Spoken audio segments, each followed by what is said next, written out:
Você está no meio de uma sala iluminada apenas por velas. O ar cheira a vinho velho, cera derretida e medo. No centro, uma noiva de vestido dourado não olha para o noivo, olha para a porta. Mas ela não vai sair dali. Porque naquela noite, entre o véu e a espada, não há espaço para a escolha. O que você está prestes a ouvir não é um conto de fadas. É a verdade crua, suja e fascinante sobre o que significava dizer sim no mundo medieval. Um sim que podia selar alianças, provocar guerras ou enterrar sonhos antes mesmo de nascerem. E acredite, nem todos voltavam da festa. Então, se você acha que já viu cerimônias estranhas, prepare-se para conhecer juramentos feitos sob a ponta de uma lança, véus costurados com segredos e beijos que selavam mais do que apenas amor, selavam destinos inteiros. Antes de começarmos essa viagem no tempo, já se inscreva aqui no canal, porque cada história é um portal que a gente abre juntos. Deixa o seu like para ajudar a espalhar essa história pelo mundo, porque quem sabe, alguém da sua cidade já viveu algo parecido há muitos séculos. E me conta aí nos comentários. De onde você está ouvindo esta história agora? Hoje, você não vai apenas ouvir sobre casamentos na Idade Média. Você vai viver o peso de cada véu, o fio frio de cada espada e o silêncio mortal entre um sim e um não. Ela estava morta antes mesmo do padre terminar a bênção. O véu, ainda preso nos cabelos, caía pesado sobre o rosto pálido, como se quisesse esconder o que todos já sabiam. O noivo, mais preocupado com o olhar dos convidados do que com o corpo imóvel diante dele, segurava a mão fria apenas para manter a farsa de pé. As velas tremulavam, projetando sombras grotescas nas paredes de pedra, como se o próprio castelo zombasse do que acabara de acontecer. E ninguém chorou. Não porque não quisessem, mas porque naquele mundo, lágrimas eram uma moeda que só se gastava por quem valia a pena. Assim terminava aquele casamento. E assim começava a história. Uma história que não fala de amor, mas de contratos. E de como, na Idade Média, o sim era uma palavra com preço e dono. Tudo começou dias antes, quando um mensageiro chegou à vila com um pergaminho e um selo de cera vermelha. Não era um convite. Era uma sentença. A jovem seria levada ao castelo para se casar com um homem que mal conhecia, e que, na verdade, não queria conhecer. Ninguém perguntou se ela estava apaixonada. Isso seria tão inútil quanto perguntar se o sol nasceria no oeste. O casamento não era para ela, era para as terras que vinham com seu sobrenome. E na Idade Média, terras eram mais românticas que flores. Se você tivesse sorte, ganhava um marido. Se não tivesse, ganhava um senhor. A preparação foi uma ópera de humilhações disfarçadas de honra. Costuraram um vestido pesado, bordado com fios que pareciam ouro, mas eram apenas cobre polido. A ilusão já começava pelo tecido. Trançaram seu cabelo com tanta força que ela sentiu o couro cabeludo arder, mas ninguém se importou. O importante era que ela se parecesse com uma promessa de prosperidade. As mulheres mais velhas cochichavam sobre a primeira noite, como quem fala de uma tempestade iminente. Não era segredo que muitas dessas noites eram mais prova de força que ato de amor. Mas ela manteve o olhar baixo. Naquele jogo, silêncio era sobrevivência. No dia do casamento, a igreja estava fria e cheirava a incenso barato. O padre, com um sorriso que mais parecia uma rachadura no rosto, entoava as palavras sagradas como se fosse uma transação bancária. O noivo vestia a armadura, como se fosse para a guerra. E de certa forma, era. Seus olhos percorriam os convidados com o mesmo cálculo que um mercador usa para avaliar gado. A jovem, imóvel, olhava para a grande porta de madeira, mas sabia que não havia fuga. O eco das palavras latinas preenchia o espaço como uma corda apertando o pescoço. E quando chegou a hora do sim, o silêncio dela foi respondido com um empurrão firme. O contrato estava selado. A festa começou antes mesmo que terminasse a cerimônia. Barris de vinho foram abertos. Javalis assados desfilaram pelas mesas. E as risadas abafaram o som dos sapatos da noiva, arrastando pelo chão. No meio do banquete, ninguém percebeu o momento em que ela desabou. Ou talvez tenham percebido, mas optaram por encher suas taças em vez de intervir. Era mais fácil deixar o destino seguir seu curso do que estragar uma aliança política recém-forjada. O corpo foi retirado discretamente, como se fosse apenas mais um prato vazio recolhido da mesa. O noivo continuou bebendo. E o padre fez outra prece, dessa vez em voz baixa. É aqui que a história se revela por inteiro. Na Idade Média, o casamento não era a união de duas almas, era a fusão de dois patrimônios. O amor estava sempre na mesa. Mas como boato, não como prato principal. Era sobre manter sangue puro, selar tratados e garantir que os herdeiros herdassem mais do que apenas um sobrenome. Se a noiva sorria, isso era um bônus. Se sobrevivia à primeira noite, isso era lucro. E se não sobrevivia, bem, sempre havia outra herdeira na família, porque reinos e fortunas não podiam esperar pela delicadeza dos sentimentos. O caso dessa jovem virou lenda na região, não pela tragédia, mas pela indiferença com que foi recebida. Na crônica local, seu nome aparece apenas como filha de fulano, senhora de tais terras, como se fosse um detalhe no inventário. Seu destino foi lembrado mais como exemplo político do que como história de amor fracassada. E é aí que mora a parte mais sombria. Para a Idade Média, ela cumpriu seu papel perfeitamente. Mesmo morta, seu casamento foi considerado um sucesso. Se você acha isso absurdo, é porque ainda não ouviu sobre o que vinha depois. E o que vinha depois envolvia altares tão perigosos quanto campos de batalha. Aliás, já aproveito para te perguntar: se você vivesse naquela época, aceitaria casar por amor, sem um único tostão? Ou preferiria vender o coração para garantir um castelo? Comenta aí. Quero saber se seu sim seria pelo véu ou pela espada. O primeiro golpe não veio de uma espada, mas de uma palavra. Recusado. Foi o que o emissário disse ao cavaleiro que ousou contestar o casamento. A disputa não era por amor à noiva, mas pelas terras que vinham com o enlace. E como toda boa briga medieval, começou na frente do altar, porque nada unia mais fé e violência do que uma discussão sagrada. O padre, com o rosto petrificado, continuou a bênção enquanto dois homens se encaravam como leões famintos. Os convidados, metade curiosos e metade armados, aguardavam para ver quem iria sangrar primeiro. Naquele instante, o casamento parecia menos uma celebração e mais um tratado militar prestes a explodir. E o pior, todos ali sabiam que o final já estava decidido. Dias antes, as negociações tinham sido tão tensas quanto uma partida final de campeonato, mas com mais cheiro de suor e menos fair play. Os conselheiros se reuniam em salas abafadas, empilhando pergaminhos como se fossem escudos. A união dos dois clãs significava não apenas paz, significava monopólio sobre os grãos que alimentariam 3 vilarejos inteiros. E em um mundo onde a fome era mais mortal que qualquer exército, isso era poder absoluto. Não importava se o noivo já tinha fama de beber até cair. Não importava se a noiva não conseguia esconder o tremor nas mãos. O altar era apenas o palco final de uma guerra que já estava vencida nos bastidores. A cerimônia tinha mais soldados do que parentes. Cada banco da igreja parecia um posto de guarda, e o clima era tão tenso que até as velas pareciam derreter mais devagar. Enquanto o padre falava sobre amor e sacrifício, os dois lados se avaliavam, medindo forças como comerciantes, analisando um carregamento de especiarias. As alianças não eram feitas de ouro, mas de promessas. Promessas que, se quebradas, custariam mais caro que qualquer batalha. E naquela manhã, o verdadeiro campo de batalha não ficava na fronteira. Ficava entre aquelas paredes de pedra. O que o padre segurava não era um livro sagrado. Era um contrato com bênção divina. No meio da liturgia, um estalo quebrou o silêncio. Um dos cavaleiros do lado do noivo deixou a mão escorregar para o punho da espada. O gesto foi rápido, mas suficiente para congelar o ar.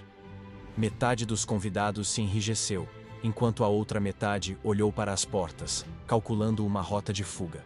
O padre pigarreou, como se pudesse afastar a tensão com a voz. O noivo manteve o sorriso, mas seus olhos traíam a impaciência. A noiva, imóvel, parecia um ícone esculpido em gelo. E no fundo, a música do coro soava mais como marcha fúnebre do que como canto nupcial. Casar na Idade Média era um ato político com efeitos colaterais letais. Cada convidado ali não estava apenas testemunhando uma união, mas escolhendo um lado. As roupas que vestiam, as joias que exibiam e até onde se sentavam na igreja denunciavam suas alianças. Era um jogo em que estar na fila errada do banquete podia custar a vida. O vinho servido na taça errada podia ser a última coisa que alguém bebia. E um aperto de mão podia selar tanto a paz quanto a guerra. O altar, nesse sentido, não era diferente de uma tenda de negociações no meio de um cerco. A diferença é que aqui havia couro, incenso e uma noiva refém do próprio destino. A bênção final foi dada com a solenidade de um funeral. Não havia lágrimas, apenas o peso da estratégia bem executada. Os dois lados apertaram as mãos, não como parentes, mas como rivais que decidem adiar a próxima batalha. A noiva foi conduzida para fora da igreja, ladeada por homens armados como se fosse um prisioneiro de guerra de alto valor. Lá fora, os sinos tocavam alto, mas ninguém sorria de verdade. O casamento havia sido vencido, e como em toda vitória medieval, alguém pagaria caro por ela mais cedo ou mais tarde. O banquete seria apenas a primeira trincheira, e é para lá que nós vamos agora.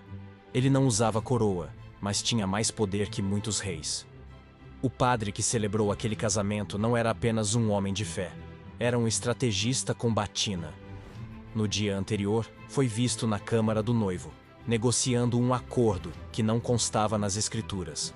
E não era sobre amor, era sobre terras, favores e um certo barril de vinho que desapareceria misteriosamente dos estoques da paróquia. Enquanto abençoava os noivos, seus olhos não estavam voltados para o céu, mas para o mapa mental das alianças que acabava de reforçar. A cada palavra em latim, ele selava mais que um sacramento. Selava pactos invisíveis que, ironicamente, tinham muito pouco de divinos. E todos sabiam disso, embora fingissem não saber. Na Idade Média, o padre não era apenas o guardião da fé, era o cartório ambulante, o juiz matrimonial e, muitas vezes, o braço direito de nobres ambiciosos. Queria se casar? Precisava da bênção dele. Queria anular um casamento? Precisava ainda mais. O que parecia milagre era, na verdade, lobby e diplomacia pura. E um padre com influência era mais temido que um inquisidor com tocha. Ele sabia quem devia a quem dormia com quem e, principalmente, quem não deveria saber de nada. Era o Google da época, só que não esquecia nada e usava a informação como arma. Naquele dia, a missa foi um teatro meticulosamente ensaiado. O padre, com voz grave e pausada, conduzia a cerimônia como se fosse a assinatura de um tratado de paz. Cada pausa no discurso dava tempo para que os olhares entre as famílias trocassem mensagens silenciosas. O latim fluía como um cântico, mas escondia cláusulas não ditas, promessas sussurradas fora das paredes sagradas. O altar era a mesa de negociações, o crucifixo, uma testemunha conveniente. E a noiva, o dote ambulante que selava a transação. Nada ali era espontâneo, nem o sorriso forçado do noivo. O padre sabia que sua autoridade ia muito além da liturgia. Ele tinha o poder de atrasar casamentos, mudar datas, impedir uniões indesejadas, ou, pelo preço certo, fazer tudo acontecer mais rápido. E se uma das famílias ousasse questioná-lo, ele podia ameaçar com excomunhão. Na Idade Média, isso não era apenas um problema espiritual, era uma sentença de morte social. Ninguém queria ser o pária que não podia entrar em igrejas, negociar em mercados ou ser enterrado em solo sagrado. O padre controlava casamentos com a mesma frieza que um mercador controlava o estoque. E como todo bom mercador, ele sabia quando inflacionar o produto. Principalmente se o produto fosse o sim de uma herdeira rica. Nos bastidores, o clero também tinha seus próprios jogos. Um casamento bem posicionado podia garantir doações generosas para a igreja. E nada sustentava melhor uma capela que um casamento entre duas famílias dispostas a exibir poder. Era a vitrine medieval. Vitrais novos, coroas de ouro nos santos, incenso de boa qualidade. Cada moeda recebida era mais uma vela acesa, mais um sermão inflamado sobre a importância da união abençoada. E se alguém achava que estava pagando pela salvação da alma, estava enganado. Na verdade, comprava um pedaço da influência invisível que só o padre podia oferecer. O céu podia esperar, mas a política não. Naquele casamento, as bênçãos demoraram mais que o normal. O padre repetia frases, olhava de relance para os lados, como se calculasse o peso de cada palavra. Ele sabia que qualquer deslize poderia acender um conflito ali mesmo. Por isso, manteve a voz firme, mas o corpo levemente inclinado, como quem se protege de uma flecha imaginária. No fundo, talvez soubesse que estava equilibrando um barril de pólvora com uma vela acesa na mão. O amém final foi mais aliviado que solene. E enquanto todos se levantavam, ele já planejava a próxima união estratégica. Porque na Idade Média, casamentos passavam, mas o jogo do poder era eterno. A festa que se seguiria não seria apenas comida e dança. Seria o verdadeiro campo de batalha, onde alianças seriam reforçadas ou quebradas com um brinde. E é exatamente para esse banquete, e seus bastidores nada santos, que vamos agora. O leilão começou muito antes da música. Não havia martelo, mas cada olhar, cada suspiro pesado na sala funcionava como um lance silencioso. A noiva, parada no centro, mas parecia um troféu vivo. O pai, com o peito estufado, falava de terras, gado e cofres, como quem anuncia raridades num mercado. O noivo não sorria. Apenas calculava mentalmente o que poderia ganhar e o que teria que ceder. Naquele jogo, ninguém se perguntava o que a noiva queria. O que importava era o valor que ela representava. E na Idade Média, amor era moeda de pouco valor. O dote era o coração invisível da negociação. Poderia ser um pedaço de terra fértil, uma quantia em ouro, cavalos de guerra ou até mesmo um moinho. Quanto mais valioso, maior a pressão para que o casamento acontecesse. Mesmo que os noivos nunca tivessem trocado uma única palavra. Era a bolsa de valores medieval, só que as ações eram pessoas. E como em toda negociação, havia espaço para blefe. Pais inflavam histórias sobre a fertilidade das terras ou a quantidade de servos, como vendedores empurrando mercadoria com defeito. No fim, a aliança não era de ouro, era de interesses. E o dedo que a recebia podia estar mais frio que o metal. O processo não era simples. Cada detalhe do dote era escrito em pergaminho, lacrado com cera e, muitas vezes, jurado diante de um padre. Quebrar esse acordo não era só ofensa pessoal. Era motivo para a guerra. Havia famílias que perderam castelos inteiros, porque uma das partes decidiu que a troca não valia mais a pena. E nessas horas, o amor não tinha defesa possível. Casamentos podiam ser anulados, sim, mas com custos tão altos que só os mais ricos se atreviam a tentar. Para o resto, restava apenas cumprir o contrato até o último suspiro. E alguns suspiros vinham mais cedo do que se esperava. A noiva que recebia um dote generoso raramente se sentia sortuda. O peso das joias no pescoço era igual ao peso das expectativas. Era como andar com um cartaz escrito "Propriedade valiosa, mantenha viva a todo custo". E isso incluía restrições, de onde podia ir a quem podia olhar. Qualquer escândalo poderia depreciar seu valor. E um escândalo na Idade Média podia ser tão simples quanto rir na hora errada. Assim, muitas aprendiam a se mover como fantasmas, deslizando pelos corredores sem fazer barulho. O silêncio era tão valioso quanto o ouro. Talvez até mais. O lado irônico era que o dote também podia ser armadilha. Quanto maior, mais alvo se tornava a noiva para golpes, sequestros e acidentes convenientes. Histórias de jovens desaparecidas no caminho até o casamento não eram raras. Algumas eram resgatadas por cavaleiros, outras jamais vistas novamente. E para a família, perder a filha era trágico. Mas perder o dote junto, isso era intolerável. Havia quem dissesse que certas famílias choravam mais pelo ouro perdido do que pelo sangue derramado. E tristemente, nem sempre era mentira. Enquanto o padre declarava a união, as bolsas de moedas trocavam de mãos discretamente. Era o som mais real do casamento, o tilintar seco do metal. Entre bênçãos e aplausos, contratos eram confirmados com toques rápidos e olhares cúmplices. O dote não passava por bênção divina, mas tinha a própria liturgia, inventário, entrega, confirmação. O amor não precisava estar presente, mas o escriba sim. E quando a cerimônia acabava, o que realmente estava selado não era o coração dos noivos, era a contabilidade. Naquela época, felizes para sempre significava contas em dia para sempre. O resto era detalhe.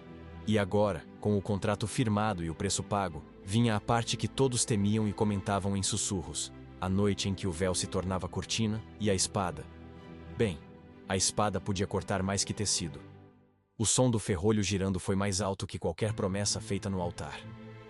A porta fechou com um estalo seco, e o quarto ficou apenas com a luz trêmula de uma vela. A noiva, ainda com o vestido pesado, percebeu que não havia para onde correr. Aquele espaço não era um quarto nupcial. Era uma cela dourada. O noivo, sentado na beira da cama, não disse palavra. Observava-a como quem analisa um objeto recém-adquirido, calculando por onde começar. Do lado de fora, a música e as risadas abafadas do banquete continuavam. Do lado de dentro, o silêncio pesava como armadura. Na Idade Média, a cerimônia era só a metade do pacto. A outra metade acontecia longe dos olhares, atrás de portas que raramente se abriam antes da manhã seguinte. Para muitos homens, aquela noite não era sobre amor, mas sobre posse. E para muitas mulheres, não era sobre desejo, mas sobre sobrevivência. Era a lua de mel, mais amarga que se possa imaginar. Uma em que o mel vinha misturado com medo. As paredes de pedra guardavam segredos que não estavam nos cânticos da igreja. E cada vela que se apagava podia ser um alívio ou um prenúncio. Dependia de quem você tinha ao lado. Havia casamentos em que o ferrolho não se fechava. Casais que se conheciam antes, que trocavam olhares cúmplices no altar e sorrisos reais na festa. Mas eram minoria, tão raros quanto encontrar pão fresco depois da missa de domingo. O padrão era diferente. Noiva entregue como se fosse um lote de terra. Marido agindo como novo proprietário. O quarto nupcial não tinha flores, mas tinha grades nas janelas. A cama não era macia, mas era grande o suficiente para que ninguém pudesse escapar sem ser notado. E o medo de desagradar era tão real quanto o frio da madrugada. Romance? Só nos trovadores. O simbolismo do véu era cruelmente honesto. Era a última barreira entre a noiva e a vida que a esperava dali em diante. Ao ser retirado, não revelava apenas o rosto, revelava também a falta de retorno. A partir dali, ela não voltava para a casa dos pais. Não escolhia seus dias, não decidia sobre seu próprio corpo. Era como passar por uma porta que só tinha maçaneta de um lado, e o lado que ficava para trás, trancava para sempre. A igreja dizia que era bênção, mas para muitas, era sentença. O ferrolho também tinha outro significado: proteção contra o mundo externo, e, ironicamente, contra a própria família da noiva, que podia tentar resgatá-la para anular o casamento. Havia casos em que o quarto era guardado por 2 ou 3 soldados, para garantir que a união fosse consumada, sem interrupções. O conceito de privacidade era inexistente. Havia testemunhas dispostas a jurar que a noite tinha sido cumprida como mandava a tradição. Às vezes, literalmente. E quem ousasse contestar, enfrentava tanto a espada do noivo quanto a autoridade da igreja. Porque no fim, o ferrolho era a assinatura invisível do contrato. Para a noiva, a primeira noite podia durar uma eternidade. O vestido, pesado e difícil de remover, se tornava mais uma prisão. Algumas desmaiavam antes que a noite chegasse à metade. Outras fechavam os olhos e rezavam para que o sono chegasse rápido. Poucas tinham coragem, ou loucura, de enfrentar o noivo. E quando tinham, a consequência podia ser um casamento marcado para sempre pela violência. O dia seguinte era sempre o mesmo. Um sorriso forçado na frente dos convidados, como se nada tivesse acontecido. A partir dali, o ferrolho passava a fazer parte da rotina. Às vezes, trancava de dentro, às vezes de fora. E cada clique do metal contra a madeira era um lembrete de quem realmente mandava. Não importava se era um castelo imenso ou uma casa simples. As paredes sempre pareciam mais altas para quem vivia atrás de uma porta fechada. O mundo podia continuar com banquetes e batalhas, mas para aquela mulher, a guerra já estava perdida e vencida pelo silêncio. Um silêncio tão espesso que dava para sentir no ar. E é nesse silêncio que começava o capítulo mais temido e mais comentado de qualquer casamento medieval. A noite em que o medo e a tradição se encontravam no mesmo leito, sob a bênção de Deus e a sombra das espadas. Ela mordeu o lábio até sentir o gosto metálico do sangue. Não por nervosismo romântico, mas para não chorar. O quarto estava frio, e o silêncio era apenas interrompido pelo crepitar de uma vela que parecia pequena demais para tanta escuridão. Do lado de fora, ainda se ouviam gargalhadas e música. O mundo fingia que o momento era de alegria. Do lado de dentro, cada passo do noivo em direção à cama era o som de uma sentença. A primeira noite na Idade Média não era a promessa de paixão que os bardos cantavam.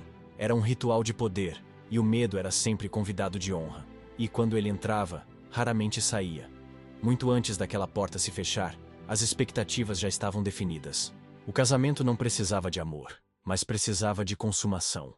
Não cumprir essa parte podia anular todo o acordo, e isso significava guerra entre famílias. Por isso, para muitos homens, aquela noite era menos sobre intimidade e mais sobre prova de domínio. A mulher, por sua vez, sabia que não tinha margem para recusar. Algumas rezavam baixinho, como se a divindade pudesse interceder. Outras se entregavam a um torpor calculado, apagando mentalmente o que estava por vir. E algumas, as mais raras, planejavam como revidar. O simbolismo religioso também não ajudava. A igreja dizia que o leito era sagrado, mas nunca explicava o que fazer, quando o sagrado se tornava assustador. E para piorar, em certos lugares, havia testemunhas, criados ou familiares, que aguardavam do lado de fora para confirmar que o casamento fora consumado. Em alguns casos, deixavam uma marca no lençol como prova, uma tradição que misturava voyeurismo, superstição e controle social. Era uma espécie de auditoria íntima, onde não importava se havia carinho, apenas que houvesse ato. A honra da família dependia disso. O conforto da noiva, nem tanto. O medo não vinha só do desconhecido, mas das histórias. Mulheres que voltaram da primeira noite com hematomas, cortes, ou até incapacidade física. Algumas nunca mais foram vistas sorrindo, como se uma parte delas tivesse ficado naquele quarto. E ninguém falava sobre isso em voz alta. As mais velhas avisavam por meio de metáforas, como se dar conselhos fosse perigoso demais. E a lição oculta era sempre a mesma: sobreviva, não importa como, mesmo que para isso fosse preciso desaparecer por dentro. Para o noivo, a primeira noite podia ser exibição de virilidade. Havia quem tratasse o momento como troféu, se gabando para os amigos no dia seguinte. Alguns viam como obrigação quase burocrática: cumprir, marcar e seguir em frente. E raros eram aqueles que realmente se importavam com a mulher ao lado. O amor verdadeiro, quando existia, parecia acidente de percurso. Na maioria das vezes, era apenas mais uma etapa de um contrato político. O corpo era moeda de troca, e o sentimento, um luxo dispensável. Havia, claro, exceções curiosas. Casais que se conheciam antes, que compartilhavam olhares cúmplices e risos discretos durante a cerimônia. Para eles, a primeira noite podia ser realmente especial, mesmo sob as rígidas tradições. Mas eram histórias raras, e por isso mesmo viravam lenda, como contos contados baixinho, quase como feitiços contra a dureza da vida. O que predominava era a frieza calculada. E na Idade Média, a frieza era mais valiosa que a paixão. Paixão queimava rápido. Frieza mantinha castelos de pé. No dia seguinte, o veredito vinha nos rostos dos servos. Um olhar podia dizer tudo: pena, aprovação ou pura indiferença. A vida continuava como se nada tivesse acontecido. Mas para a noiva, algo mudava para sempre. Algumas passavam a evitar o contato visual com o marido. Outras assumiam o papel que lhes era imposto, usando obediência como armadura. E poucas, muito poucas, se arriscavam a desafiar abertamente a rotina que nascia ali. Porque a primeira noite não era apenas uma noite. Era o molde do que viria a seguir. O medo, quando não matava, se transformava em hábito. As paredes do quarto aprendiam a guardar silêncio. O ferrolho na porta deixava de ser exceção e virava regra. E a vida conjugal, para muitos, se resumia a um ciclo de portas fechadas e palavras medidas. A lua de mel era apenas o primeiro capítulo de uma história de controle e sobrevivência. E assim, o casamento medieval cumpria sua função: selar alianças pelo sangue, fosse ele simbólico ou literal. E quando o sangue era real, as histórias se espalhavam como fumaça. E é justamente nessa fumaça que o banquete do dia seguinte se revelava mais perigoso que a própria noite. Ele estava caído debaixo da mesa antes que a noiva terminasse o primeiro prato. Não morto, ainda, mas tão embriagado que confundia o cálice de vinho com a coroa do pai. O casamento medieval tinha esse detalhe curioso. A cerimônia podia durar minutos, mas a festa se estendia por dias. E quanto mais rica a família, mais longa e perigosa era a comemoração. Bebida, música, danças e conspirações. Porque no meio de um brinde, muita coisa podia mudar. Alianças, heranças e até destinos. O vinho servia tanto para celebrar quanto para encobrir. E ninguém sabia disso melhor do que os convidados. O banquete era um espetáculo por si só. Mesas de madeira abarrotadas de carne de javali, cisnes assados com penas pintadas de ouro, tortas recheadas com frutas raras. E claro, o pão, sempre fresco, porque pão velho na mesa de um nobre era insulto. O cheiro se misturava ao suor dos músicos e à fumaça das tochas. Servos corriam com jarras pesadas, derramando vinho no caminho, enquanto damas equilibravam pratos maiores que suas cabeças. Era um caos coreografado, um balé onde o ritmo era dado pelo tilintar de taças. E como em todo espetáculo, o público principal estava nos bastidores. A mesa de honra era apenas a fachada. Os noivos, sentados no centro, eram observados como animais raros em exposição. Cada gesto era analisado. Cada sorriso interpretado como sinal de prosperidade ou fraqueza. A noiva, mesmo exausta da noite anterior, mantinha a postura ereta. O noivo, alternando entre risos e bocejos, já dava sinais de que o vinho venceria antes da madrugada. E enquanto isso, os parentes e aliados aproveitavam para negociar. Negociações não aconteciam nas câmaras privadas, mas na ponta das mesas, entre pedaços de carne e goles de hidromel. Afinal, ninguém desconfia de uma conspiração feita com a boca cheia. Ou pelo menos, é o que todos acreditavam. Os bardos cantavam histórias de amores eternos, mas a plateia ouvia apenas o suficiente para manter as aparências. A música era pano de fundo para conversas sobre impostos, territórios e favores. Às vezes, uma canção mais ousada arrancava risos cúmplices, geralmente quando envolvia traições famosas. O clima era de falsa harmonia, porque sob aquela alegria ensaiada, todos sabiam que um deslize poderia custar caro. E no meio da multidão, sempre havia alguém sóbrio o bastante para guardar segredos e vendê-los depois. Por um bom preço, é claro. As festas longas tinham outro efeito. Revelavam quem não sabia beber. Convidados que tropeçavam, derrubavam pratos ou falavam demais, viravam assunto no dia seguinte.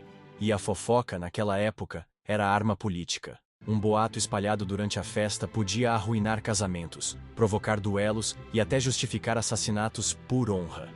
Era o Twitter medieval, mas com mais facas. E cada palavra dita sob efeito do álcool tinha potencial de se transformar em veneno.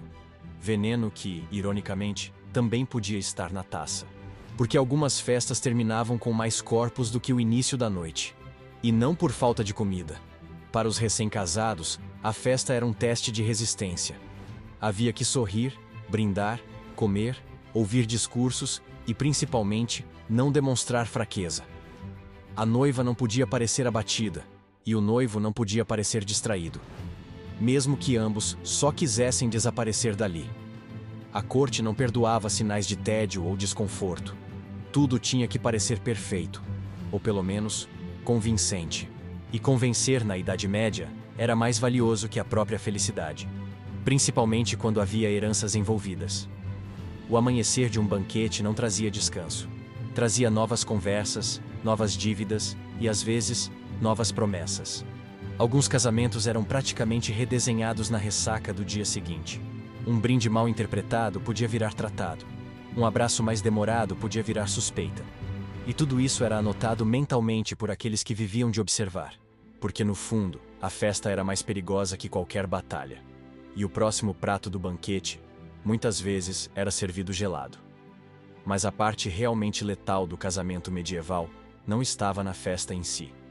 Estava nas conversas paralelas, nos cantos escuros, onde alianças verdadeiras eram feitas sem testemunhas. E é para lá que vamos agora, onde o vinho é forte, mas as palavras, muito mais. Ele não percebeu que estava sendo envenenado até ser tarde demais. O cálice, pesado e ornamentado, escondia o líquido turvo que não tinha o perfume do vinho servido aos outros. Um gole, depois outro. E o sorriso do homem foi se desfazendo, enquanto as conversas à volta seguiam como se nada estivesse acontecendo. Esse era o charme cruel dos banquetes medievais. Sob a mesa farta, havia sempre espaço para conspiração. E na Idade Média, um casamento era o momento perfeito para selar mais do que alianças matrimoniais. Era a oportunidade de eliminar rivais, sem levantar suspeitas. Bastava um ingrediente extra e um brinde na hora certa. A comida era espetáculo e distração. Javalis assados inteiros, cabeças de peixe decoradas com coroas de limão, pães moldados como castelos. Tudo meticulosamente pensado para impressionar e ocupar os sentidos. Enquanto todos comentavam sobre o tempero da carne ou a maciez do pão, alguns cochichavam sobre tratados secretos e heranças em disputa. O barulho dos talheres e gargalhadas abafava palavras perigosas, e o vinho, sempre presente, funcionava como lubrificante social e arma química ocasional, porque nada mais discreto do que esconder um veneno num gole festivo, principalmente quando todo mundo já estava bebendo demais. Os cantos do salão eram território fértil para conversas que não podiam ser ouvidas. Ali, damas e cavaleiros trocavam mais do que olhares. Trocavam informações que podiam valer fortunas. Promessas de apoio militar, alianças comerciais, pactos de silêncio. Alguns até aproveitavam para negociar casamentos futuros, como se a noiva do dia fosse apenas a primeira peça de um jogo maior. E nesse tabuleiro, nem todos eram jogadores. Alguns eram apenas fichas descartáveis. Geralmente, as mais bonitas da festa. Ou as mais ingênuas. A cozinha também tinha seu próprio campo de intrigas. Servos eram subornados para levar pratos específicos a determinados convidados.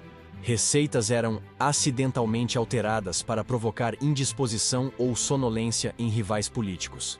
Até a ordem de servir os pratos podia ser manipulada para favorecer certas conversas. Um prato mais demorado podia dar tempo para fechar um acordo. Um prato servido rápido demais podia interromper um plano. Na Idade Média, até a sopa tinha estratégia, e quem achava que só estava comendo, estava sendo usado.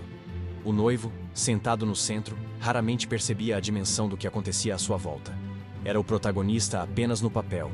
Na prática, era figurante no banquete dos verdadeiros estrategistas. A noiva, por outro lado, aprendia rápido a observar.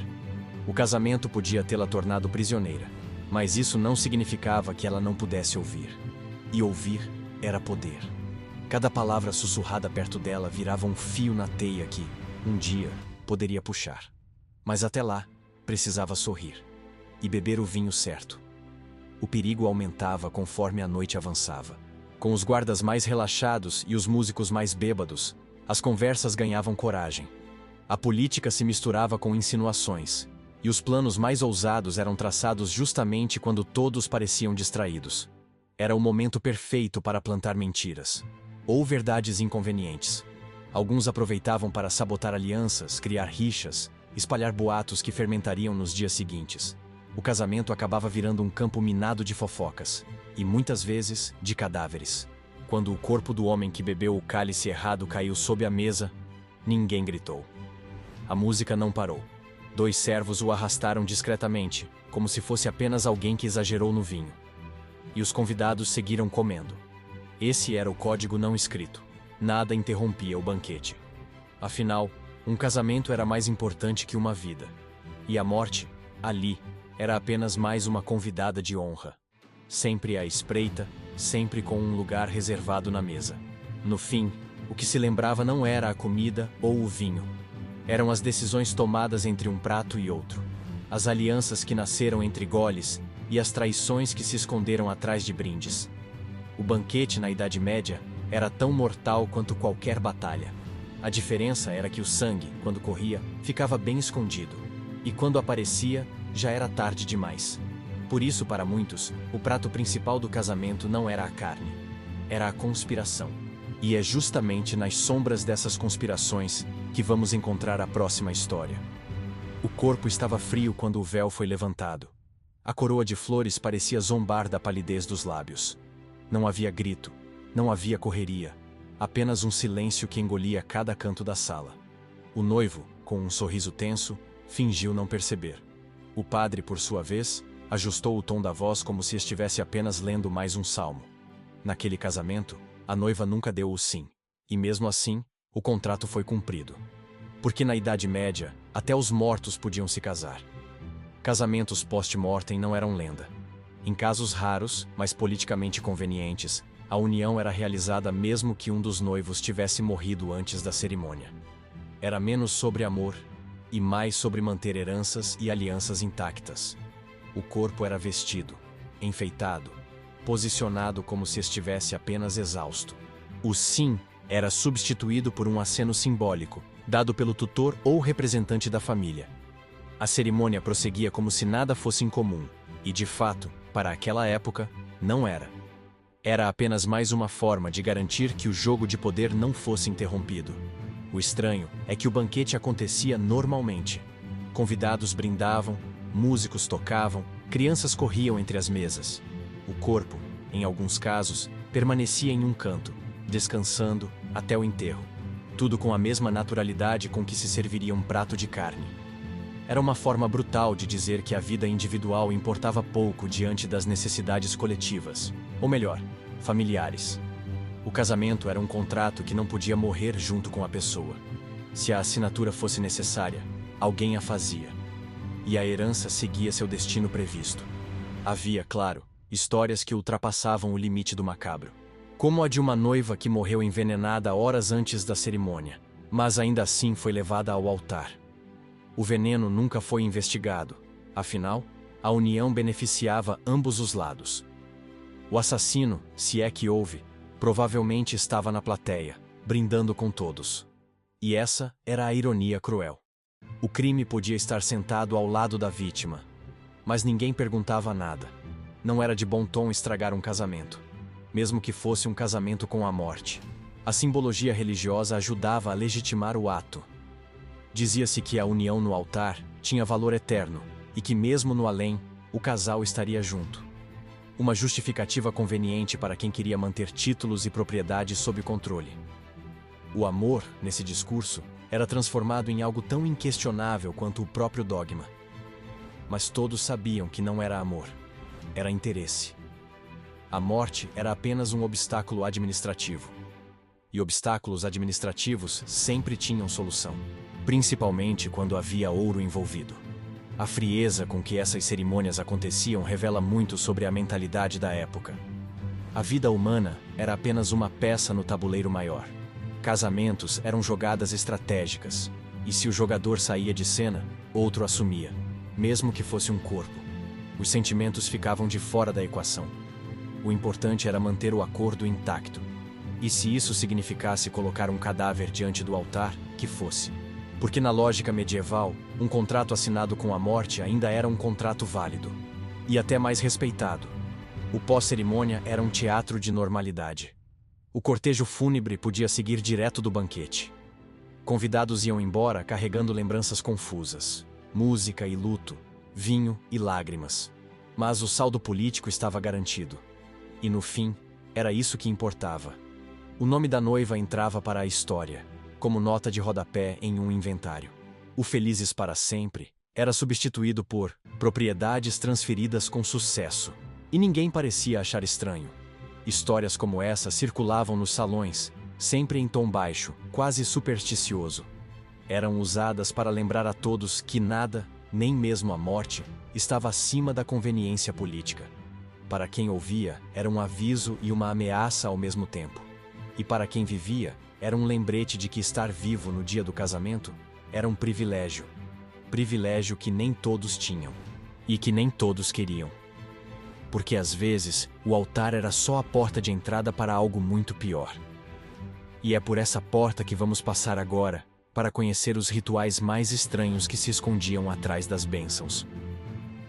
Ele segurava um sapato na mão enquanto dizia sim. Não era brincadeira, era tradição. Naquele vilarejo, o noivo precisava segurar um dos sapatos da noiva durante o juramento, como símbolo de posse. Parecia cômico, até você lembrar que posse, ali, era literal. Cada canto da Europa tinha sua própria coleção de rituais bizarros para selar um casamento. Alguns envolviam banhos coletivos, irônicos, considerando que banho era evento raro. Outros incluíam pedaços de pão jogados sobre a cabeça dos noivos. E havia ainda os que preferiam rituais mais sombrios, como beber vinho misturado com gotas de sangue. Nada mais romântico do que dividir anemia. O simbolismo era tão importante quanto a cerimônia em si. A troca de anéis não era universal.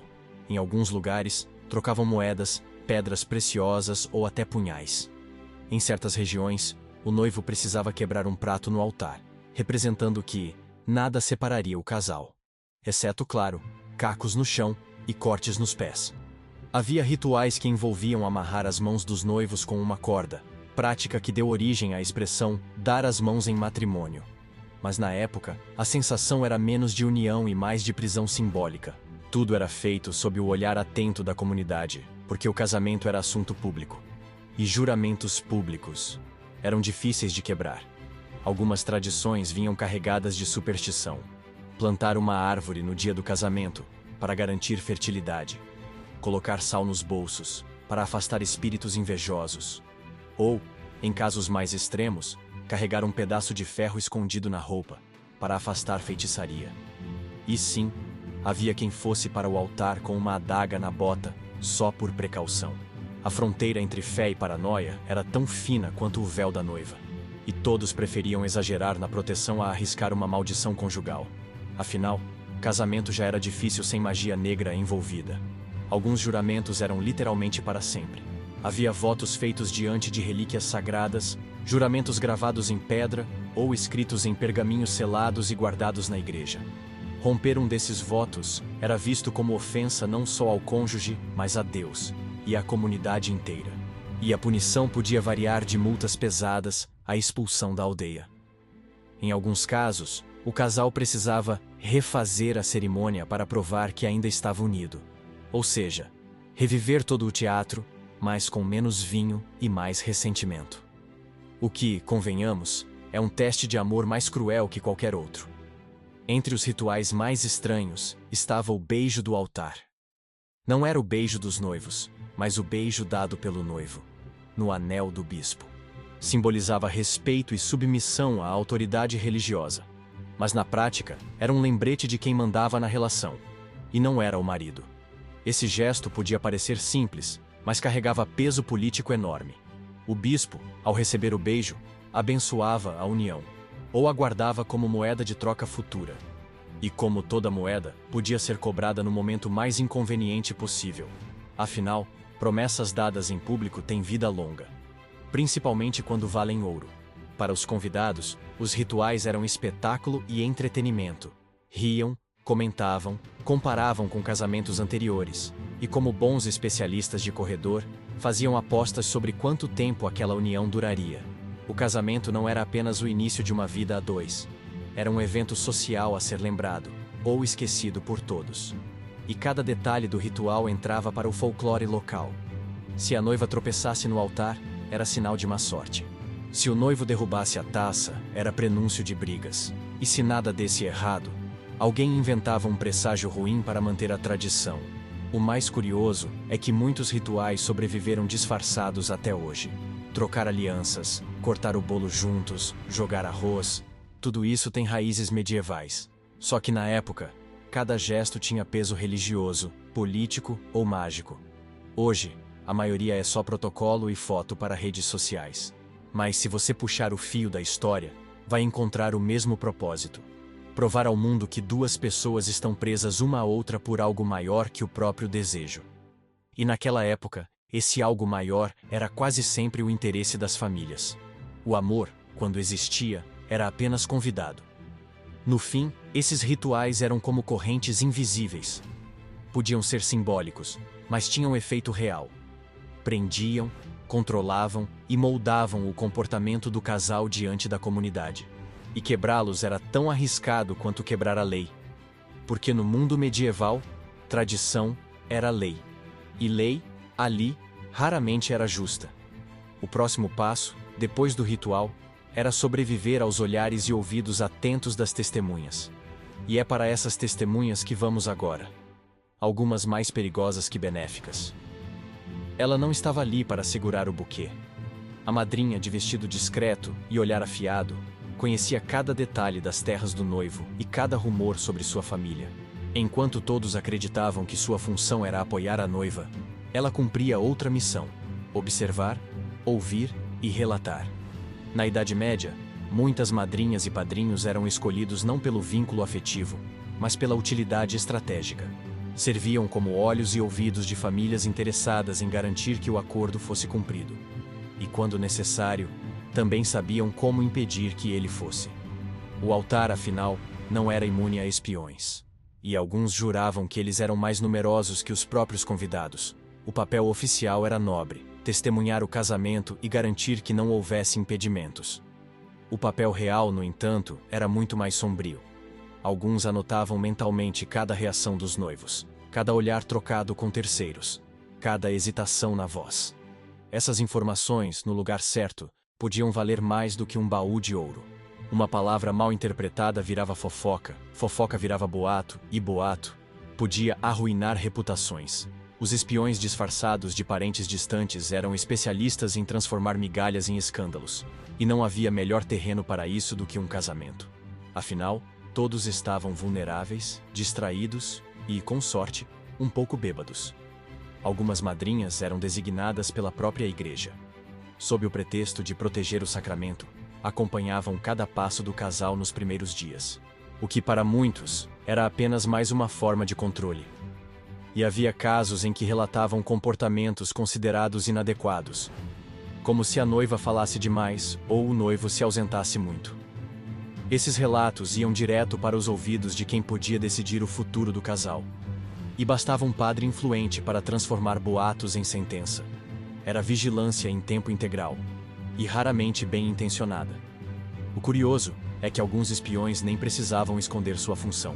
Bastava se aproximar dos servos certos para ouvir tudo. Servos, por sua vez, eram mestres em detectar mudanças de comportamento.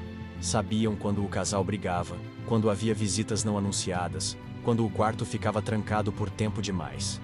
E como sempre estavam à margem das conversas, podiam fingir invisibilidade enquanto absorviam tudo. Na corte, esse tipo de informação circulava como moeda de troca, e a madrinha espiã era apenas mais uma peça desse sistema silencioso. Peça que muitas vezes decidia jogos inteiros. O impacto disso podia ser devastador.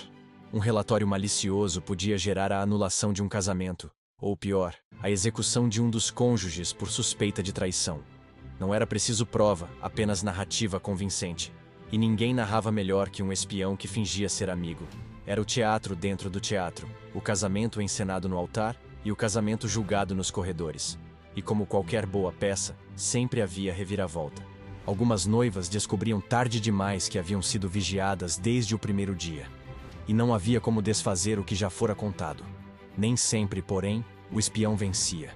Havia madrinhas que se tornavam aliadas, usando sua posição para proteger a noiva ou alertá-la de perigos. Eram exceções, mas quando aconteciam, mudavam o rumo da história. Uma informação retida na hora certa podia salvar vidas, ou pelo menos adiar desastres. Mas essas aliadas tinham que ser habilidosas e discretas. Afinal, proteger também era jogar. E no jogo medieval, todo jogador corria o risco de virar alvo. Com o tempo, essa função de vigilância se tornou tão normal que ninguém mais questionava. Era apenas parte da tradição. Assim, o casamento não era só a união de duas pessoas, mas a entrada imediata num sistema de observação mútua. O amor podia ser cego, mas o resto da corte tinha olhos em todos os cantos. E a cada gesto, a cada palavra, havia alguém interpretando e distorcendo tudo. Viver assim era como dormir com portas abertas num castelo cercado por inimigos. E muitas vezes, o inimigo usava véu ou terno. O mais irônico é que, para a maioria, o espião não precisava se esconder muito bem. Todos sabiam que ele estava ali. E mesmo assim, continuavam agindo como se não estivesse. Talvez por medo, talvez por costume. Mas, inevitavelmente, todo casamento medieval tinha seus olhos invisíveis. Olhos que piscavam nas horas erradas e viam demais nas horas certas. E entre todos os segredos observados, alguns eram costurados diretamente nas roupas. É para dentro dessas costuras que vamos agora. O punhal caiu do corpete com um som seco. A noiva congelou, mas o ruído foi abafado pelo coro que cantava na igreja. Poucos notaram. Os que notaram fingiram não ver. Na Idade Média, vestidos de casamento não eram apenas obras de arte e ostentação. Eram esconderijos perfeitos. Sob camadas de seda, lã ou linho, podiam se ocultar cartas, moedas e até armas. Alguns desses segredos eram para defesa, outros para chantagem. E havia os que serviam para garantir que o casamento tivesse um fim rápido. A confecção de um vestido era um evento político. As costureiras, quase sempre mulheres da confiança da família, sabiam mais sobre a noiva do que muitos parentes. Elas eram cúmplices silenciosas, costurando junto com o tecido os planos e medos da noiva. Em alguns casos, escondiam pequenas bolsas de pano nas dobras internas para guardar mensagens ou joias. Essas bolsas podiam ser descobertas meses depois, quando o vestido já estava guardado. Às vezes continham apenas lembranças sentimentais, outras, evidências que podiam arruinar famílias inteiras. Cada ponto era também um pacto de silêncio. E quem quebrava o pacto pagava caro. Alguns vestidos tinham funções mais estratégicas. Noivos e sogras desconfiados exigiam que a confecção fosse feita sob vigilância para evitar truques. Mesmo assim, histórias circulavam sobre noivas que escondiam chaves para passagens secretas ou pequenos frascos de veneno. Havia até lendas sobre uma noiva que levou ao altar o documento de posse das terras que estava cedendo e o queimou no dia seguinte. Se era verdade ou invenção, ninguém sabia. Mas a ideia de que um vestido podia mudar o rumo de um casamento não era absurda, principalmente em um mundo onde a única liberdade da noiva podia estar na ponta de uma agulha e nas mãos que a guiavam. A escolha do tecido também podia carregar mensagens ocultas.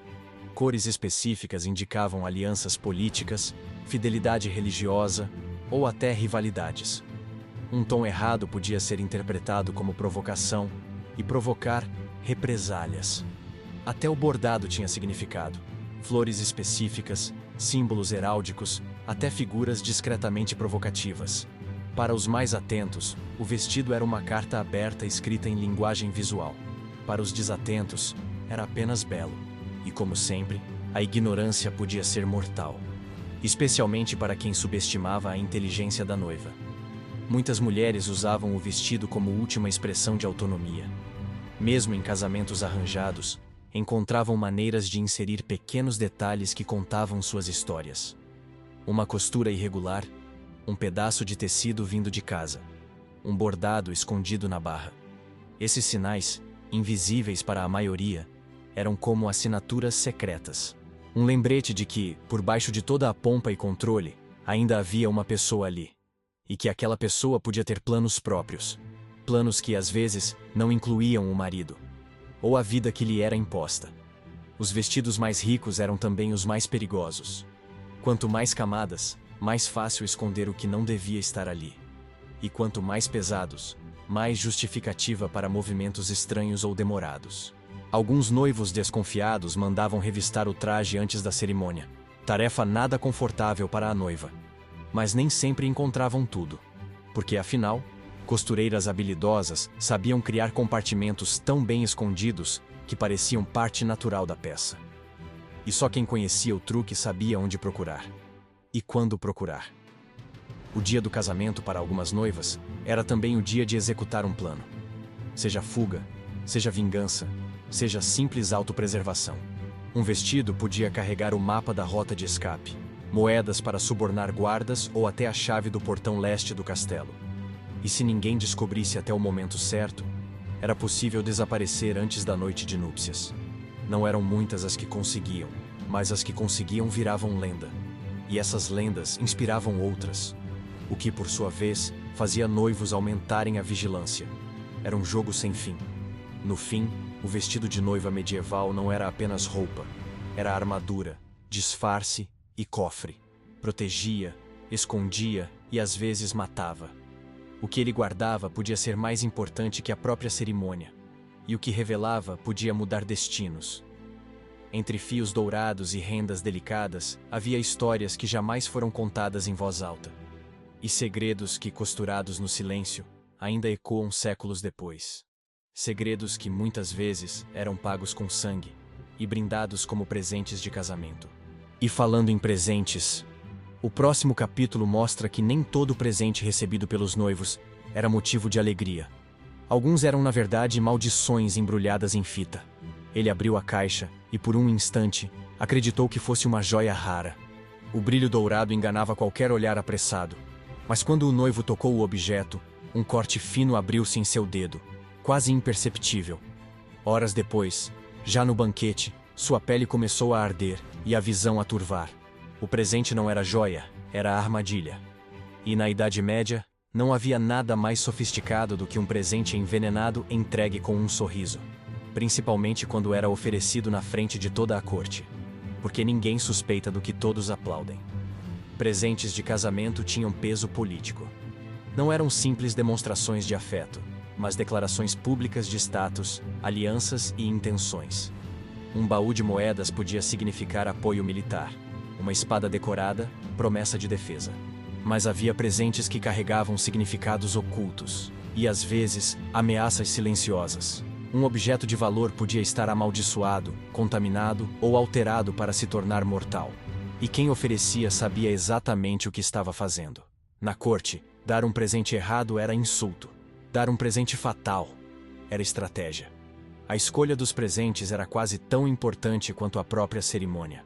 Famílias ricas competiam para impressionar, exibindo generosidade e poder. Um presente de grande valor não apenas elevava a reputação de quem dava, mas criava uma dívida simbólica em quem recebia. Essa dívida podia ser cobrada em favores, apoio político ou silêncio conveniente. Recusar um presente era impensável, sinal de desconfiança ou desrespeito. Aceitar, no entanto, podia ser perigoso, porque junto com o ouro, podia vir um veneno lento, ou um feitiço de longo prazo, para os que acreditavam na magia. Entre os presentes mais curiosos estavam animais raros, falcões, cavalos de raça, até leopardos, em casos extremos. E não era incomum que esses animais fossem preparados para adoecer ou atacar no momento certo. Também havia oferendas de vinho especial, supostamente trazido de terras distantes, mas adulterado com substâncias discretas. Um brinde errado e todo o banquete podia se transformar em funeral. E ninguém seria responsabilizado, afinal, era um presente. E presentes naquela época vinham com imunidade moral, mesmo quando carregavam a morte no fundo. Havia também presentes de cunho simbólico, mas igualmente ameaçadores. Espelhos trincados, tecidos com padrões considerados agourentos, esculturas com figuras que remetiam à traição ou à guerra. Em um mundo cheio de superstição, esses itens podiam minar a confiança de um casal antes mesmo da lua de mel. Alguns presentes eram enviados por famílias rivais como forma de saudar a união, mas com mensagens veladas de que ela não duraria. Era diplomacia passivo-agressiva na forma mais artística possível. E todos sabiam ler as entrelinhas, mesmo que fingissem não entender, porque reagir era admitir fraqueza. O pior é que muitas vezes a noiva ou o noivo não tinham escolha. O presente precisava ser exibido publicamente, colocado em lugar de destaque na casa ou no castelo. Recusá-lo significava ofender o doador e, por extensão, todo o seu clã. Aceitar significava viver com a constante lembrança da ameaça. Alguns casais escondiam os presentes mais suspeitos. Outros os usavam de forma estratégica, exibindo apenas quando conveniente. Mas havia aqueles que simplesmente desapareciam. E o desaparecimento, claro, também virava fofoca. O banquete de casamento era o momento mais propício para a entrega de tais presentes. Enquanto todos estavam distraídos com música e comida, baús eram abertos, itens exibidos, comentários feitos. Era o show paralelo à festa, onde cada oferta era julgada e comentada. As mãos que entregavam podiam estar frias como pedra, mas o sorriso sempre era ensaiado. O presente não dizia apenas felicidades, dizia também, estou observando. E às vezes, boa sorte em sobreviver ao que acabo de te dar. Na corte, até a generosidade tinha dentes. Algumas histórias contam de presentes que mudaram o rumo de alianças inteiras. Uma espada oferecida como sinal de paz acabou sendo usada para matar o próprio doador. Um anel dado à noiva causou uma doença misteriosa que arruinou o casamento. E um cofre cheio de moedas. Tinha todas elas falsificadas. Era um jogo de poder disfarçado de cortesia, e todos participavam, querendo ou não. No fim, a lição era simples. No casamento medieval, confiar num presente era tão perigoso quanto confiar num brinde. E o próximo brinde podia ser o último. O beijo aconteceu no escuro, rápido e silencioso, mas intenso o suficiente para mudar destinos. Não foi dado pelo noivo. A noiva, de costas para a porta, sabia que bastava um passo em falso para ser ouvida. O homem à sua frente não vestia seda nem armadura, usava roupas simples, de servo, mas seus olhos carregavam mais verdade que todas as juras feitas no altar. Na Idade Média, a paixão raramente obedecia aos contratos, e às vezes, florescia justamente onde não deveria, nos corredores frios, longe dos salões iluminados. Casamentos arranjados deixavam espaço para alianças secretas. Servos, guardas, músicos e até parentes distantes se tornavam protagonistas de histórias que jamais seriam registradas. Esses encontros não eram apenas sobre desejo, eram sobre fuga, mesmo que momentânea, da prisão conjugal. Uma troca de olhares no banquete podia se transformar em um encontro arriscado horas depois. E cada encontro desses carregava o peso de uma possível morte. Adúlteros, quando descobertos, eram punidos com brutalidade. Mas o perigo, para alguns, só aumentava o desejo. Era o tempero proibido da vida medieval. Os corredores e passagens secretas dos castelos eram cúmplices silenciosos. Lugares onde o som dos passos se perdia, onde tochas projetavam sombras que escondiam mais do que revelavam. Ali, mãos se encontravam às pressas, promessas eram sussurradas com urgência. Alguns encontros duravam segundos, outros, a noite inteira.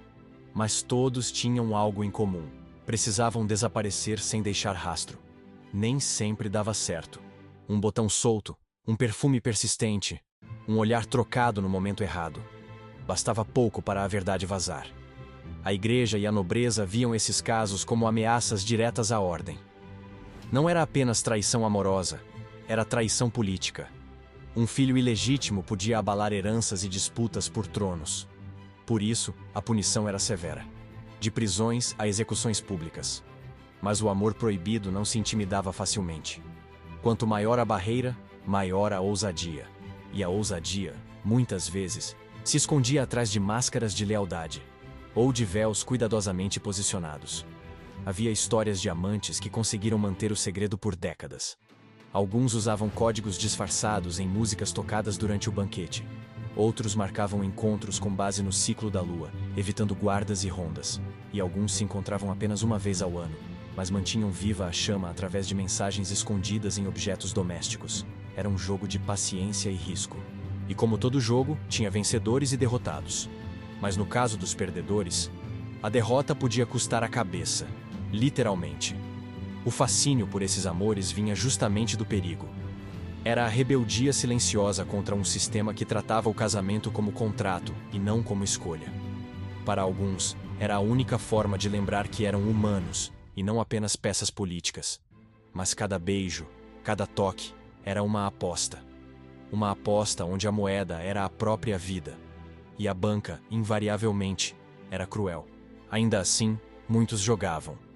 Porque a alternativa era viver no frio constante da indiferença. A noiva daquele beijo rápido voltou à festa como se nada tivesse acontecido. O servo desapareceu nos corredores, levando com ele o segredo e o risco. Eles se veriam novamente? Talvez. Mas no mundo medieval, o talvez já era luxo. Enquanto isso, o noivo brindava, inconsciente da sombra que já se estendia sobre seu casamento. E essa sombra cresceria, até se tornar impossível de ignorar. Mas, como toda boa intriga, ela precisava de um palco maior. E esse palco surgiria na forma de uma fuga sob o luar. O vestido branco virou sombra no bosque.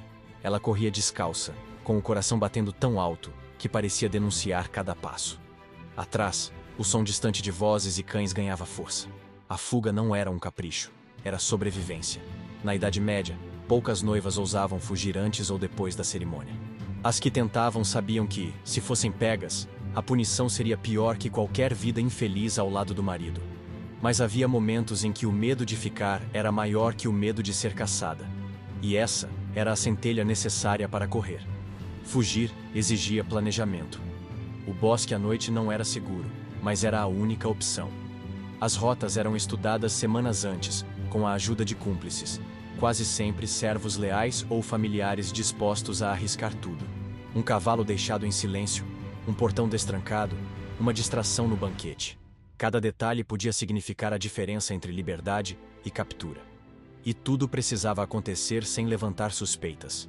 O problema é que, em casamentos políticos, Todos já esperavam traições, o que tornava a vigilância ainda mais sufocante. Havia histórias lendárias de fugas bem-sucedidas. Noivas que se disfarçavam de criadas e saíam carregando bandejas de comida. Outras que trocavam de roupa com viajantes para passar despercebidas. E até as que se escondiam em caixões, fingindo estar mortas, para serem levadas para fora do castelo. Cada história era mais ousada que a anterior. E cada uma alimentava o imaginário das mulheres presas em casamentos sem afeto. Mas a maioria dessas histórias terminava com perseguições brutais. Porque nenhum senhor queria ser motivo de riso ao ter sua noiva fugindo. A punição para uma fuga dependia de quem tinha sido desafiado. Alguns maridos, movidos por orgulho, caçavam pessoalmente as fugitivas. Outros contratavam caçadores de recompensas.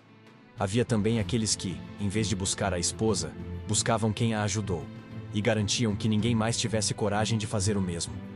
O castigo podia ir de humilhação pública à execução. E no caso de famílias influentes, a fuga era tratada como insulto diplomático, o que significava retaliação contra toda a linhagem da noiva.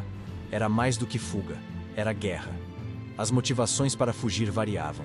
Algumas buscavam um amor verdadeiro, escondido nos corredores ou em vilas vizinhas. Outras queriam apenas escapar da violência e do controle sufocante.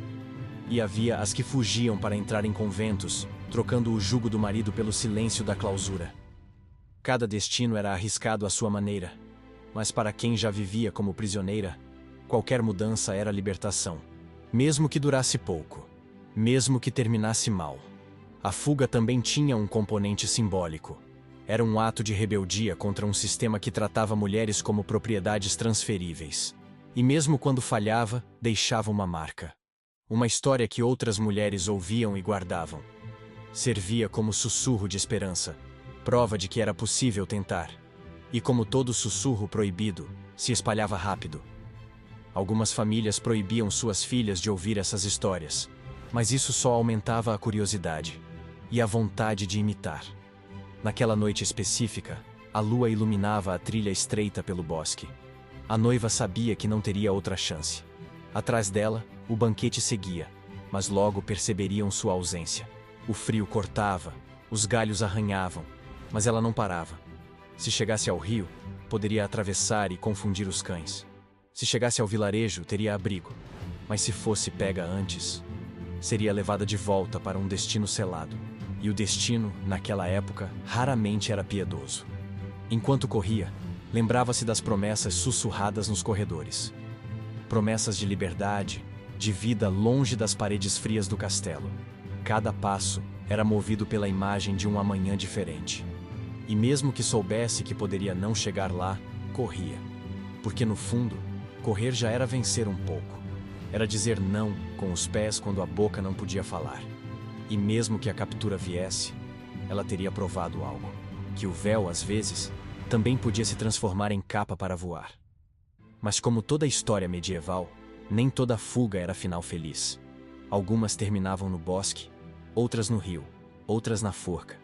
E cada final se tornava lição para as próximas. Naquela noite, enquanto a lua observava de cima, o desfecho ainda era incerto. Mas uma coisa era certa. O casamento já estava quebrado, mesmo que o contrato continuasse. E quando um contrato se quebra, o próximo passo é tentar costurá-lo, ou rasgá-lo de vez. E é nesse ponto, entre o reparo e a ruptura, que entramos no território mais perigoso de todos, o divórcio medieval. Ele entrou na igreja não para casar, mas para separar. O olhar de desprezo do padre foi mais cortante que qualquer espada. Na Idade Média, pedir a anulação de um casamento era quase tão ousado quanto declarar guerra. Não havia cartório, não havia processo simples, havia julgamento moral e religioso. E na maioria dos casos, o veredito já estava decidido antes mesmo da primeira palavra. O casamento era visto como sagrado e indissolúvel, mais rígido que qualquer aliança política. Romper era crime contra Deus, contra a família e contra o equilíbrio frágil das terras, ou seja, quase impossível. A igreja era a única autoridade capaz de permitir uma separação legítima, e ela raramente fazia isso sem motivos aceitáveis. Adultério feminino? Sim, podia ser motivo. Adultério masculino? Quase nunca. consanguinidade descoberta por acaso? Possível, mas geralmente usada como desculpa conveniente. Impotência comprovada? Sim, mas imagine o constrangimento público de ter que provar isso. Era um processo feito para desencorajar qualquer tentativa. E funcionava. A maioria desistia antes de começar. O divórcio medieval era, na prática, privilégio dos muito ricos e muito influentes. Nobres conseguiam anulações através de favores, subornos ou pura pressão política. Às vezes, o Papa era envolvido diretamente, especialmente quando o casamento atrapalhava interesses maiores. O povo comum, no entanto, ficava preso a contratos que duravam até a morte, e a morte, nesse caso, era o método de separação mais usado. Para as mulheres, a situação era ainda mais cruel. Mesmo em casos de violência, raramente havia saída. E quando havia, a reputação ficava para sempre manchada. Era um preço alto demais. Algumas separações eram extraoficiais. Casais que simplesmente paravam de viver juntos, cada um tocando sua vida separadamente. Mas no papel da igreja, ainda eram marido e mulher. Isso significava que não podiam se casar novamente, nem dividir bens oficialmente. Essas uniões fantasmas geravam disputas infindáveis por heranças e filhos. E claro, alimentavam fofocas constantes, porque numa aldeia medieval, a vida dos outros era passatempo público. E um divórcio informal era espetáculo garantido. A anulação também podia ser usada como arma política. Se um casamento deixava de ser vantajoso, a família podia inventar um motivo para dissolvê-lo. Às vezes, forjavam documentos para provar parentesco próximo. Em outras, criavam testemunhos falsos sobre adultério ou incapacidade. A igreja fingia investigar, mas no fundo, seguia a vontade dos que tinham mais poder e moedas. Era justiça seletiva, envolta em incenso e cânticos. E todos sabiam disso, mas ninguém dizia em voz alta. O impacto de uma separação era profundo. Mesmo quando conseguida de forma legítima, deixava cicatrizes sociais. A pessoa se tornava alvo de boatos, piadas e desconfiança. Era como carregar uma marca invisível na testa. Alguns nunca se recuperavam, vivendo como figuras solitárias à margem da comunidade.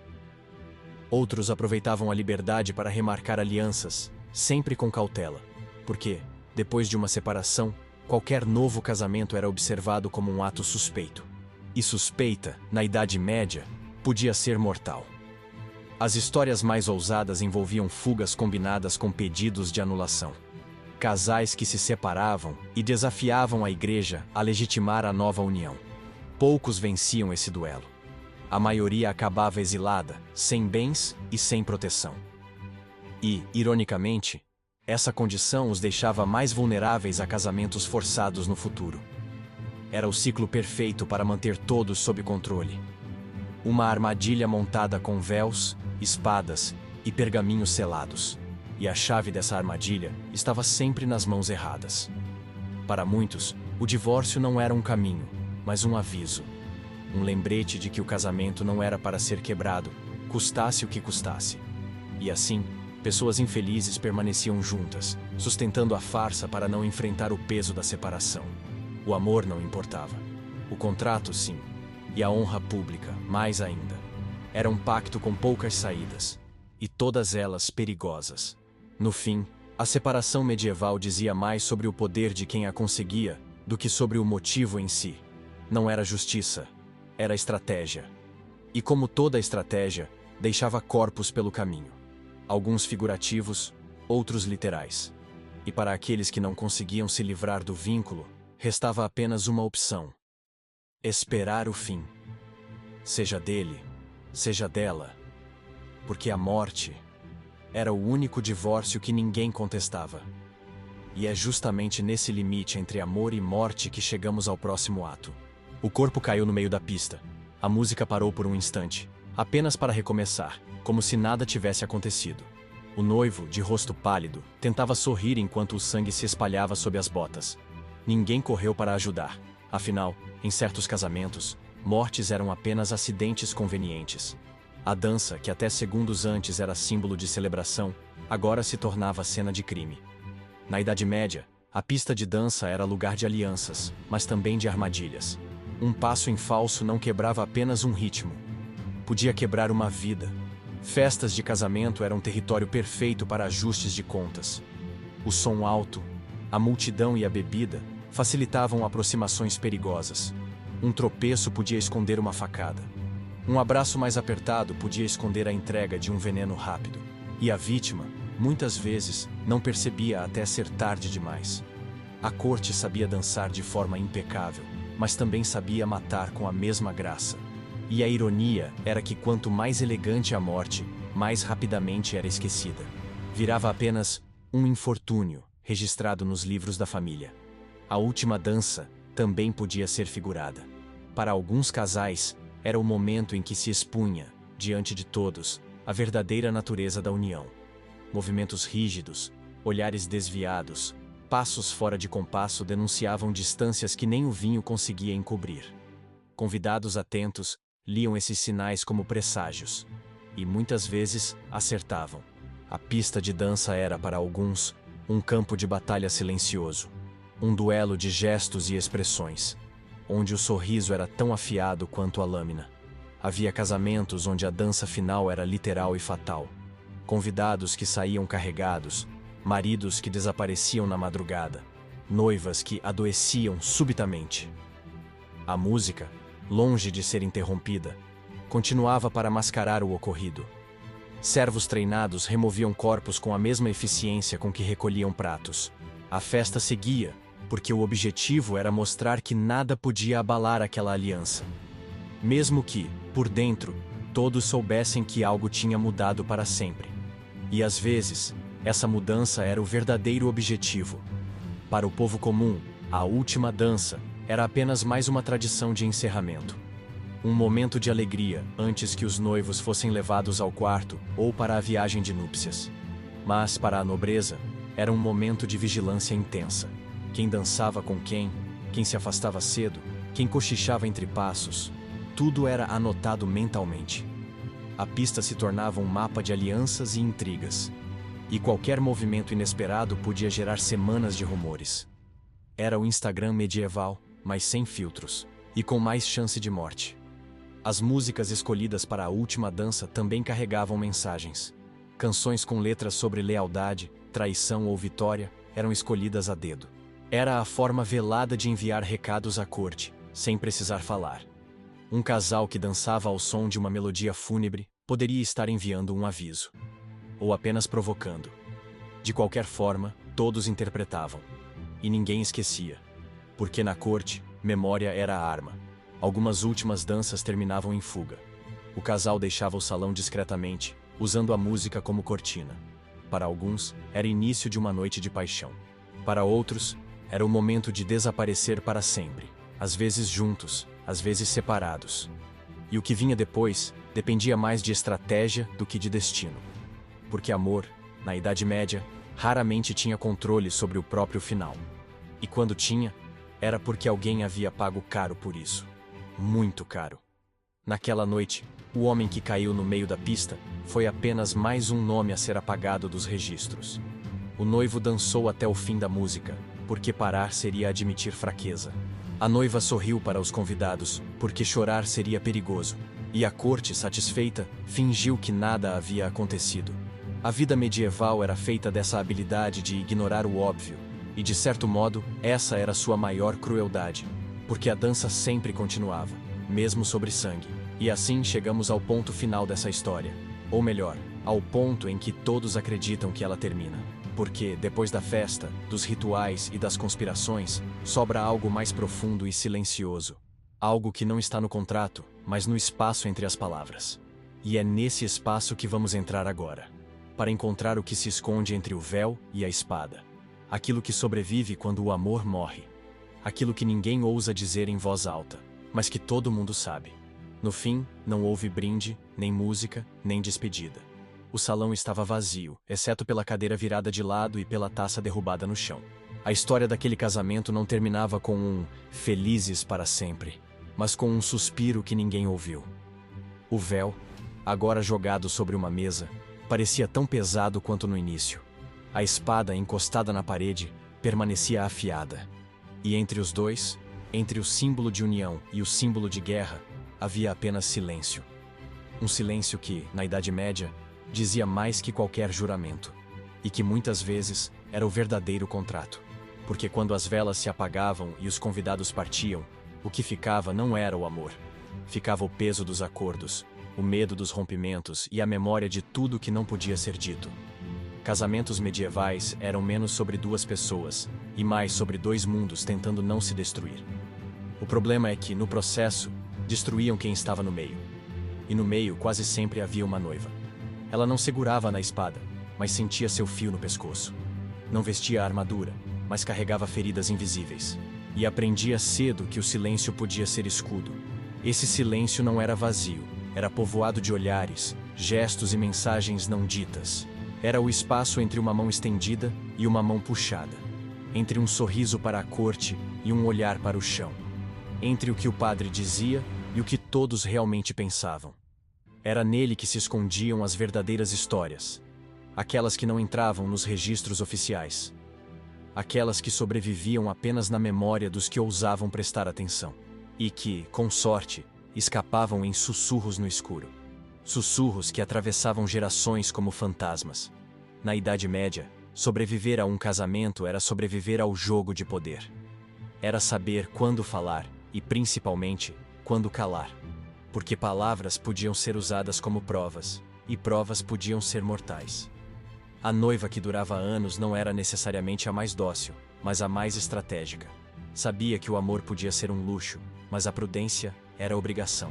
E que se o véu a protegia dos olhares, a espada lembrava que toda proteção tinha dono. E que esse dono podia mudar de ideia a qualquer momento. O silêncio era a única coisa que não podia ser tomada à força.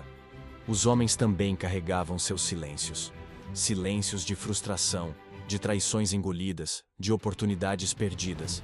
Mas para eles, o silêncio era escolha. Para elas, era sobrevivência. Enquanto o noivo podia sair para caçadas, banquetes e guerras, a noiva ficava confinada ao castelo. Ali, a rotina se misturava com a vigilância constante. Até o som de passos no corredor podia carregar ameaça. E aprender a distinguir o som de botas amigas e botas inimigas era a habilidade vital. Era o tipo de conhecimento que não se ensinava, apenas se adquiria com medo. Quando o casamento acabava, seja por morte, guerra ou abandono, o silêncio mudava de tom. Passava a ser luto, não pela pessoa, mas pelo tempo perdido. Pelo que poderia ter sido e não foi. Pelo que nunca pôde ser dito sem risco.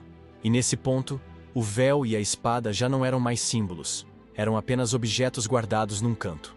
Objetos que testemunharam mais do que qualquer escriba, e que, se pudessem falar, talvez mudassem a história. Mas eles, como quem os carregou, também estavam condenados ao silêncio. O mais cruel é que muitos desses silêncios nunca foram quebrados. Ficaram enterrados junto com os protagonistas, dissolvendo-se com o tempo. O que nos resta hoje são fragmentos. Cartas, crônicas, rumores. E é desses fragmentos que reconstruímos o que realmente acontecia por trás das cerimônias douradas e dos banquetes luxuosos. E quanto mais reconstruímos, mais percebemos que o casamento medieval era mais prisão do que paraíso, mais espada que véu, mais contrato que promessa, mais sobrevivência que amor. Mas talvez seja isso que mantém essas histórias vivas. O fascínio pelo que se escondia nas entrelinhas. Não são as coroas, nem as flores, nem as músicas que resistem ao tempo. São os segredos. E, ironicamente, o silêncio deles grita mais alto que qualquer sino de igreja. Talvez por isso continuemos voltando a essas histórias, séculos depois. Porque, no fundo, queremos ouvir o que nunca foi dito. E imaginar o que aconteceria se alguém tivesse tido coragem de falar. Mesmo sabendo que na Idade Média, falar podia ser a última coisa que você fazia. Agora eu te pergunto, se você tivesse vivido naquela época, teria usado o véu, a espada ou o silêncio? Comenta aí e me conta qual arma você escolheria nesse jogo onde o amor era só o disfarce. Porque, quem sabe, a sua resposta me inspire a abrir outra porta para o passado e mostrar, numa próxima história, o que acontece quando alguém decide quebrar esse pacto mudo. Afinal, nos sombras da história, o silêncio também fala. E às vezes, o que ele diz é muito mais perigoso que a verdade. E assim, o véu caiu, a espada descansou, e o silêncio permaneceu. Não há como saber quantas histórias ficaram presas entre as paredes frias dos castelos, escondidas sob camadas de seda e orgulho. Mas há algo que atravessa séculos. A certeza de que, por trás de cada promessa dita em voz alta, existiam dezenas não ditas, guardadas como armas invisíveis. O amor, quando existia, era como vela acesa ao vento, frágil, bonito e condenado a apagar cedo. O resto era política, medo e sobrevivência. E se hoje olhamos para essas cerimônias com fascínio, é porque sabemos que, mesmo nas páginas mais douradas da história, a tinta era misturada com sombras. Talvez seja isso que nos atrai tanto. Imaginar o que acontecia quando as portas se fechavam e as vozes baixavam o tom. Porque é lá, nesse intervalo entre a música e o silêncio, que a verdade costuma se esconder. E a verdade raramente é bonita. Agora me diga, se você estivesse lá, no dia do seu próprio casamento medieval, teria coragem de falar tudo o que pensa? Ou escolheria o silêncio para sobreviver? Escreva nos comentários, e vamos ver quantos aqui ficariam com o véu, quantos pegariam a espada, e quantos confiariam no silêncio.